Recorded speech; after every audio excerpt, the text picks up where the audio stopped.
ब्रह्मचारी के हृदय में एक ऐसी अध्यात्म शक्ति होती है, कहीं कोई कभी भय नहीं लगता। कहीं भी अगर कभी भय का भी अवसर आता है तो उसकी जांच करता है, कहां भय है, कौन सा भय है, क्या है, थोड़ी ही देर में समाप्त। क्योंकि जो निर्भय चरणारविंद का आश्रय लिए हुए है, महाबलशाली प्रभु श्री हरि की भुजाओं का आश्रय लिए हुए, उसे काम भय लगेगा। बंद रखो अपनी खिड़कियों को, कहीं माया की हवा न घुस जाए। सच्ची सच्ची तुमने बहुत सामर्थ्य, जागो। अगर झुक गए तो रौंद दिए जाओगे।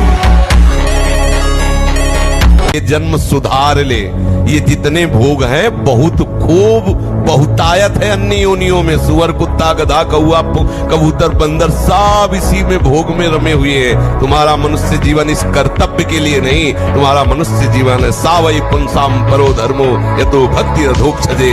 अधोक्षक भगवान श्री हरि में अपना चित्त समर्पित हो जाए। ये विषय की शक्ति महान है। ये ज्ञानी भक्त और विद्वान सभी के हृदय में क्षोभ पैदा कर देती है। सावधान रहो, विषय का सानिध्य ही बर्दाश्त मत करो। विषयों का सानिध्य ही बर्दाश्त मत करो, कभी भी भ्रष्ट हो सकते हो। विषय चिंतन मत स्वीकार करो। जो इंद्रियारामी है, विषयी है, ऐसों का संग त्याग कर दो, अनासक्त करो। मैं सिद्धांत की बात कहता हूँ, तो विषय से कभी हारना नहीं, हर वक्त विषय पर विजय पाने के लिए उत्साहित रहो। गिर भी जाओ तो भी खड़े होकर के वीर बनो, उसे जीतो। अरे मन, आप अब वही करूंगा जो गुरुदेव बोलते हैं, जो गुरुवाणी बोलती है, जो शास्त्र बोलता है। अब तू जला ले, कितना जलाएगा मुझे, बिल्कुल तेरी बात नहीं मानूंगा। हमारे शब्दों को याद रखो, अंदर जे भी लड़ोगे तो क्या करता है, उसकी एक ही ताकत है, जलाना, व्यथा पैदा। नहीं सुनो ना, बड़ा सुख मिलेगा। उसको बस डांटते रहो और डांटने के साथ डंडा चलाते रहो, राधा राधा राधा। यदि अखंड ब्रह्मचारी वैराग्य मार्ग के पथिक हो तो चूक ना होने पावे प्रार्थना करते हैं।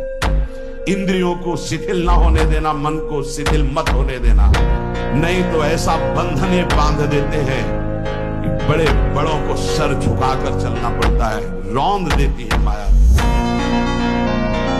85 वर्ष की थी, नाम बाल ब्रह्मचारिणी। एक दृष्टि होती भागवती दृष्टि से देखा तो चंडिका की समान थी, देवी भगवती।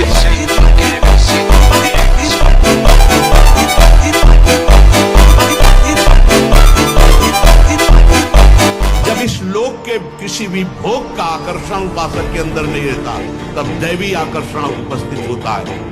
पूज्य पादुड़िया बाबा के पास ऐसी देव सुंदरियां स्वर्ण की थालों में विभिन्न प्रकार के खाद्य पदार्थ लेकर, और बाबा मुझे स्वीकार करो, भोग स्वीकार करो, भाग पड़े बाबा।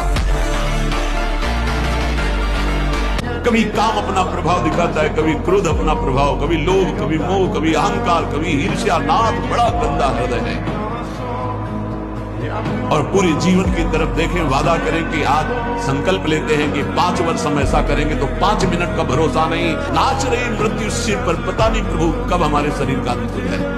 इसलिए नाथ मैं आज प्रार्थना करता हूं कि मेरे पास आपको प्रसन्न करने के लिए कुछ नहीं, आपकी दी हुई भोग सामग्री और ये शरीर रोगों का घर, मन विकारों के द्वारा अपवित्र, और प्रभु पूरा जीवन मृत्यु के हवाले। किस समय मेरी मृत्यु हो जाए मुझे भरोसा नहीं, पता नहीं। आपको सच्ची कहता हूं, आप ऐसे निराश मत होना कि इतने दिन हो गए अब भी काम आता है। एक दिन वो समय आएगा कि तुम ऐसे छाती ठोक के कहोगे कि किसी की ताकत नहीं कि हिला दे। सच्ची मानना, सच्ची मानो। जैसे पवन को तुम्हें कहा जाए, हाथ जोड़ के पैर छू के कहा जाए कि खा लो, तो आप नहीं खाओगे। ऐसे ही जैसे विष्ठा को आप नहीं खाओगे, ऐसे ही ब्रह्मादि के भोग सब मलवत, पवनवत, विष्ठावत उसके लिए हो जाते हैं जो भगवत प्रेम में मत वाला हो जाता है, जो श्री कृष्ण चरणों का के लिए अमृत पद है।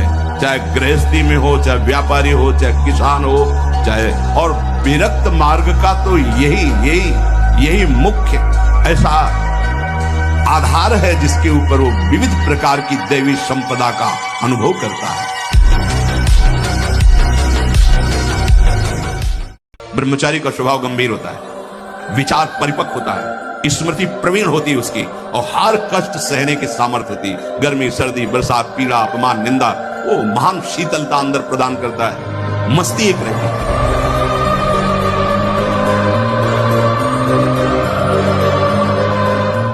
कभी भी व्यभिचारी की एक जैसी दिनचर्या बहुत काल तक नहीं हो सकती। 2-4 दिन प्रयास करेगा, गिर जाएगा। ब्रह्मचर्य कभी भी दिनचर्या में फर्क नहीं पड़ेगा, चाहे जैसी स्थिति हो, चाहे शरीर नहीं उठ पा रहा तो उसका चिंतन भागवती को मिलेगा।